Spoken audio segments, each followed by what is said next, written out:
New overnight, the Justice Department released Special Counsel Jack Smith's report on the 2020 election interference case against President-elect Trump. Smith said if the case went to trial, he believes Trump would have been convicted.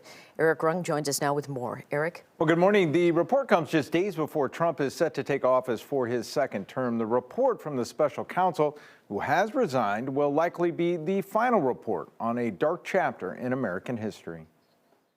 Fueled by election fraud, lies, and intimidation, according to special counsel Jack Smith, then President Trump tried but failed to hold on to power in 2020. Lies that led to the deadly insurrection at the Capitol on January 6th as Congress worked to certify President Joe Biden's victory.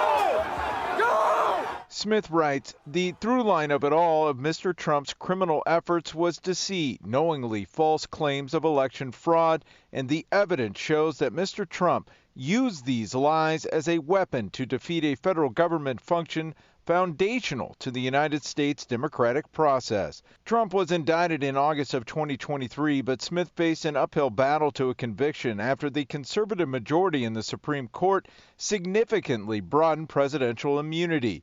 His team dismissed the case entirely after November's election due to the long-standing DOJ policy that sitting presidents cannot face federal prosecution.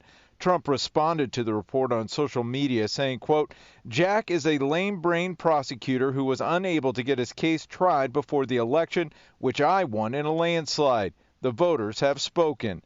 Smith writes, indeed, but for Mr. Trump's election and imminent return to the presidency, the office assessed that the admissible evidence was sufficient to obtain and sustain a conviction at trial.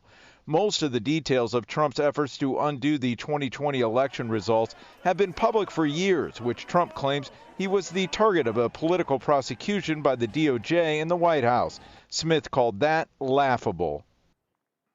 Now, Trump did try unsuccessfully to have the report blocked by the courts. There is also a separate report yet to be made public that focuses on Trump's classified documents case. Eric Rung, WGN News.